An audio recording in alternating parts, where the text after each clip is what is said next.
Hello and welcome to my channel. I'm Peas, and today we're going to be talking about the 2003 remake of the Texas Chainsaw Massacre.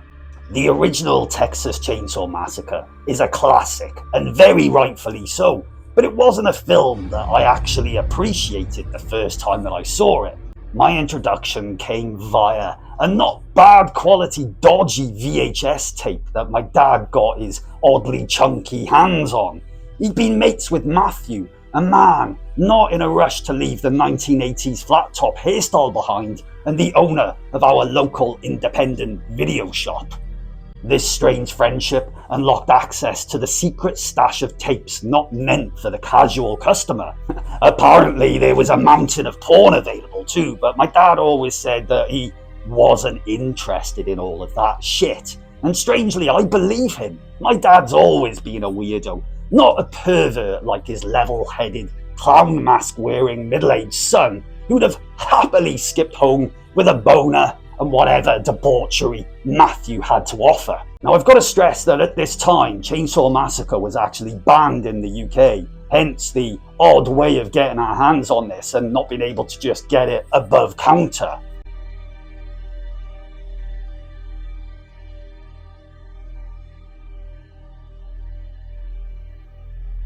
So we sat down to watch the original Chainsaw Massacre. It was probably the early 90s, I was about 14, and I'd already seen plenty of quite graphic, nasty films.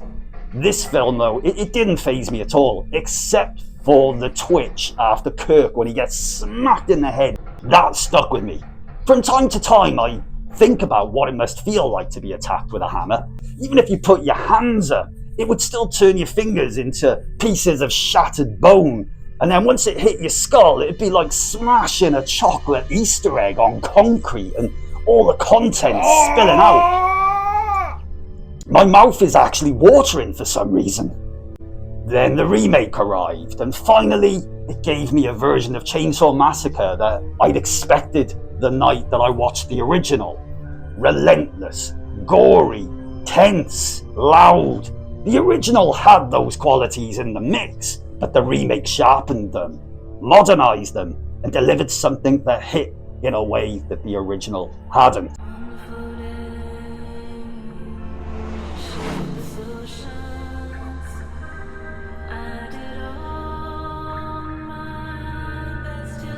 The 2003 Texas Chainsaw Massacre takes the original setup and drags it through a heavier, dirtier, more oppressive version of Texas. We follow 5 friends making their way along the back roads in a thick, syrupy heat. When they pick up a deeply disturbed hitchhiker, everything shifts, and the day starts sliding into something far darker than any of them had prepared for. As they move deeper into this forgotten stretch of countryside, the atmosphere changes. The locals are evasive, watching the friends with a kind of quiet calculation. The landscape itself feels abandoned and hostile, like the kind of place where bad things happen and nobody asks why. All of this funnels them towards the Hewitt family home, a place that radiates dread long before anyone steps inside. The film builds tension slowly but deliberately, layering unease on top of unease, and with a touch of unease, with a further topping of, go on, guess. Dread. Oh, Peas, you cheeky. Nothing feels accidental. Every threat seems part of a system that's been in place for a long time, waiting for the next unlucky group to wander in. It's a steady tightening of the noose, each scene pulling the characters deeper into a situation they were never going to escape.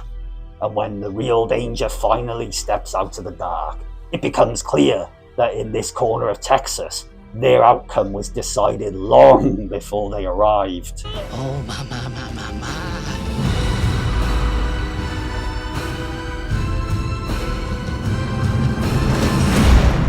Back when it came out, the trailer hooked me instantly. It didn't just grab my attention, it gripped me by the ears and dragged me straight to the movie house cinema on the Dublin Road for the 11 AM showing on release day. And there I was, sitting in the dark cinema with two other people, just me and a pair of probable weirdos who also decided that chainsaws and human skin decor were the only way to start that morning. Now, in terms of the original film, the aesthetic is still there, with the whole serial killer family tree with branches merging that really shouldn't kind of vibe. But this remake, it's a completely different creature.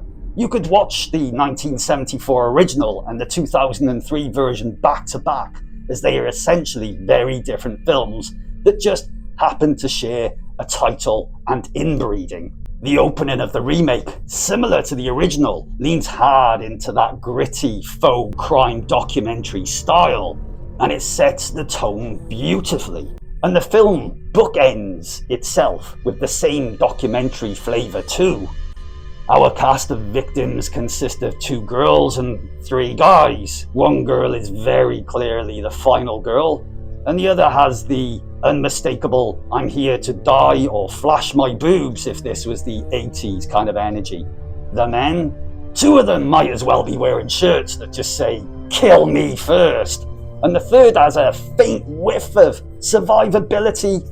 But if you know the original Chainsaw movie, you know the franchise has a strict no men left standing policy, and this remake honours that tradition with enthusiasm.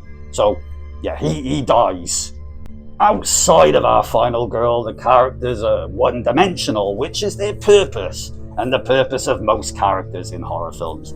They're not here to deliver Oscar-worthy arcs, they're here to be bait, scraps of meat on legs. And because it's a Chainsaw Massacre film, and because the trailer already told us exactly what kind of film we're in for, we know the butchery is coming. We're just waiting excitedly to see how fucking messy it's all gonna get. This is one of my favourite horror remakes. And look, I can already feel a few of you winding up a virtual uppercut for my skull for what I'm about to say next. But yes, in a few ways, I actually prefer this to the original. Please unclench your fists and buttocks if they were somehow dragged into the clenching. I'm not saying the 1974 film isn't iconic or brilliant. I'm saying I kind of vibe with this film more. Let me be crystal clear. I totally appreciate what the original brought to the table. Texas Chainsaw Massacre was a seismic shock in a horror film landscape that was already stacked with some formidable bastards.